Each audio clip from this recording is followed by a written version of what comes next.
Morning, everyone. Good morning. Everyone set? Good? All right. I will be heading to Washington, D.C. tomorrow to meet with President Trump in the White House. It is customary for an incoming mayor of this city to meet with the White House, given the mutual reliance. It's more critical than ever, given the national crisis of affordability, one that New Yorkers know very well across these 5 boroughs, and the specific challenge many cities are facing with balancing public safety against steps taken by this administration.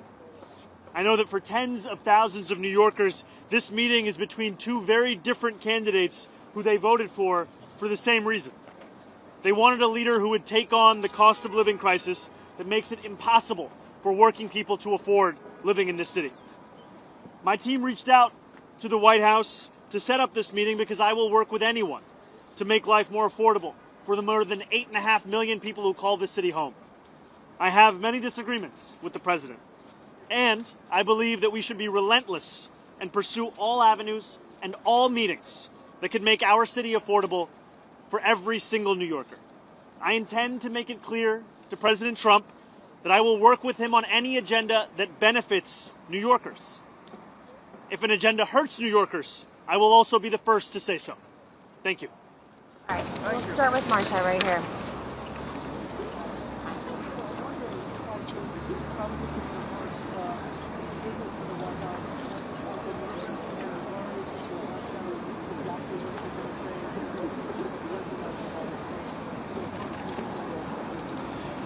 This is an opportunity to make the case for New Yorkers. And it's a case that reflects what New Yorkers are having to live through at this time. When we speak about an affordability crisis, we're speaking about 1 in 4 New Yorkers living in poverty, 1 in 5 struggling to afford $2.90 to ride the bus. New Yorkers for whom the daily acts of life are becoming increasingly harder to afford. And that's an opportunity I have to make the case to President Trump, to the White House, as to what it means to have to suffer through this affordability crisis and what it means to make it even more difficult to do so. Yeah, Jeff. I'm wondering, he called you a communist in the announcement, which seemed a little belittling. I'm wondering, are you concerned that this meeting will actually bear any sort of fruit, or whether it will be another opportunity for him to try to publicly embarrass you? And could you go into any specifics about what you specifically want to ask him, or any specific requests you have for the president in this meeting?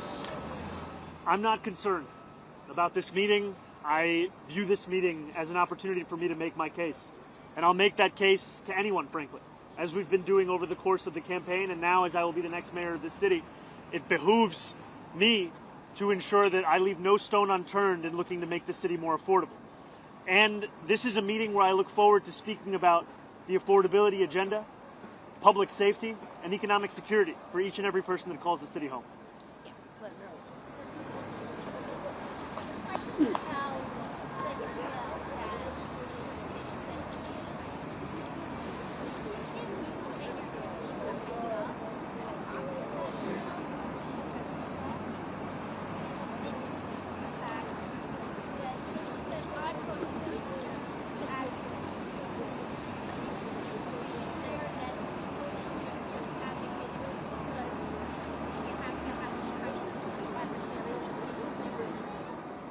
I see the implication being that every commissioner should be a fierce advocate for those that work for their department or their agency.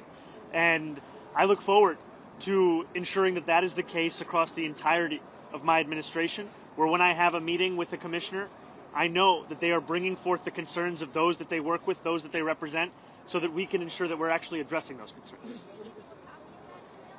No, this was not a copy of an email that we needed because, frankly, we've been having discussions about the agenda that we share, and I'm not looking to micromanage every single person that works for me. I'm looking to trust them to do their job and know that ultimately I'll be responsible for the work that they and everyone in my city hall does. Holly.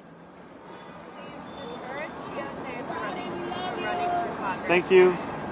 You were there at the meeting last night, but it's been reported that you're supportive of Brad Lambert challenging Jan Goldman. So can we confirm that reporting first of all? And if that's true, why is Jan Goldman a member of Congress, which you primary, but Hakeem Reese is not?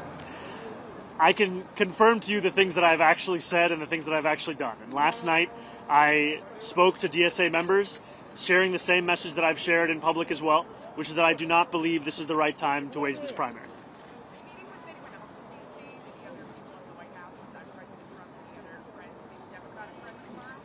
Right now, my plans are to meet with the president and make the case. As soon as I have any more information, I'll share it. Your part, though, in front of all the media, because he loves to have all the cameras in there. What are you gonna say? Are you gonna smile? You've got that smile, and you're like, you're trying to maybe do a little bit. But what is this kind of trying to, like they said, embarrass you? What's your plan? You got a plan, right? Well, I'll be ready for whatever happens. Yeah, right here. Thank you. Mr. Mayor-elect, do you have any sense in advance of where you might find some common ground on? Sorry, would you mind saying that one more time? Sure. Do you have any sense in advance where you might find common ground with the president on the agenda and the case that you want to present? And where do you think you might have the most success with it? You know, last year, after the president won his second term, I went to two of the neighborhoods that saw the largest swings towards Republicans. And that was Hillside Avenue in Queens and Fordham Road in the Bronx. And when I asked those New Yorkers who they voted for and why, I met many who voted for President Trump, and they told me it was the affordability crisis. It was cost of living, cost of living, cost of living. And they said that they remembered being able to afford their rent, their childcare, their Con Ed, their public transit more 4 years ago than they could in that moment. And we ran a campaign focused on the same thing, cost of living. And what we found, actually, is that 1 in 10 New Yorkers who voted for Trump ended up voting for our campaign. And they did so because they're looking for leaders to actually deliver on the cost of living crisis. That's why everything comes back to making the case for an affordability agenda. I will meet with anyone. I will speak to everyone, so long as it could stand to benefit an economic agenda for New Yorkers. And that's where I will always make the case. Mr. Mayor, how are you? Hey, how's it going? You're not cool?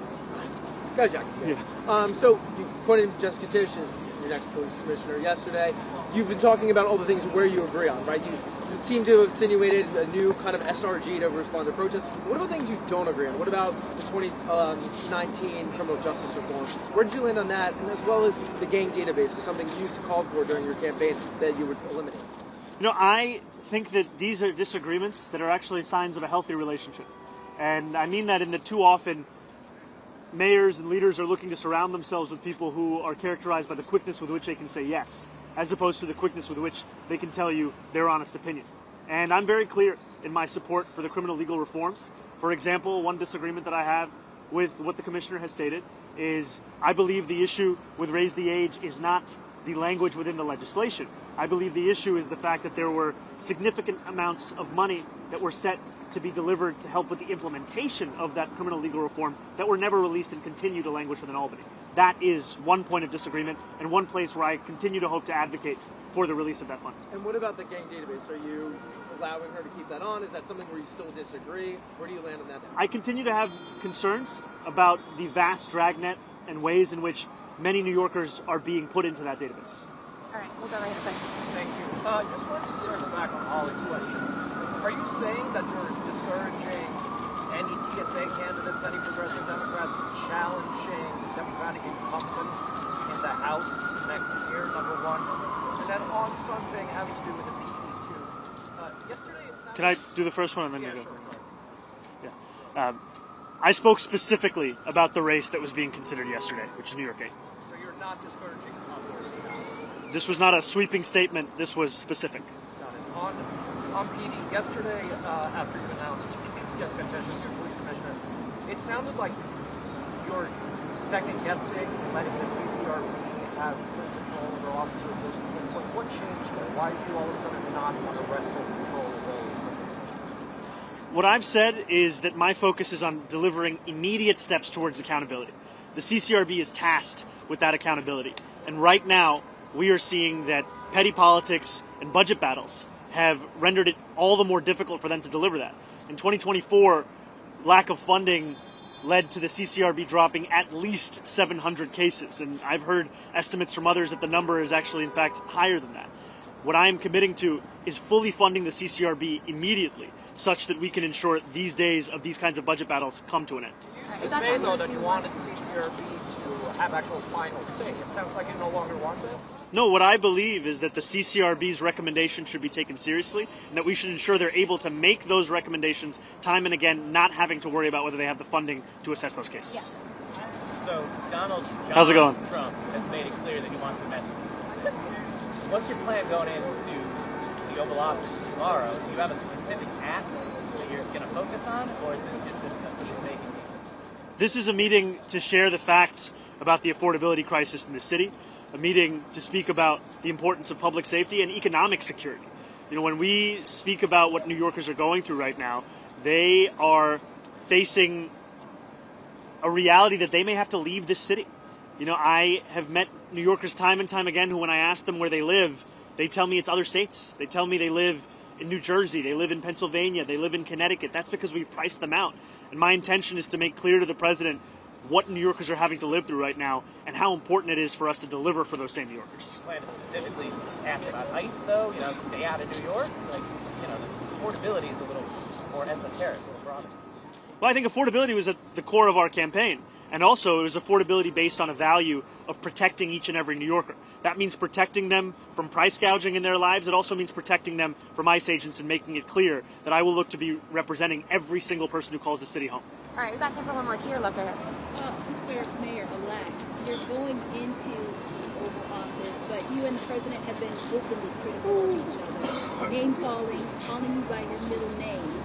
How do you avoid being cocky in the Oval Office? You're on his turf, but he could attack. What's the plan? Well, I think being a New Yorker means that you're prepared for all situations, all kind of comments, all kind of commentary. And at the end of it, the focus has to be, what's the case that you're making? Why are you there? And for me, it's not about myself. It's not about a relationship with an individual. It's about a relationship between New York City and the White House, the president, the federal administration.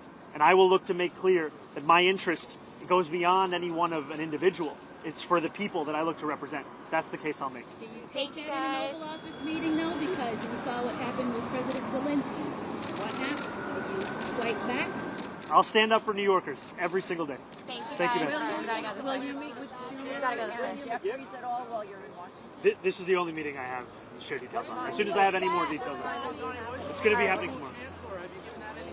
Not as yet, brother, but I'll let you know when we do.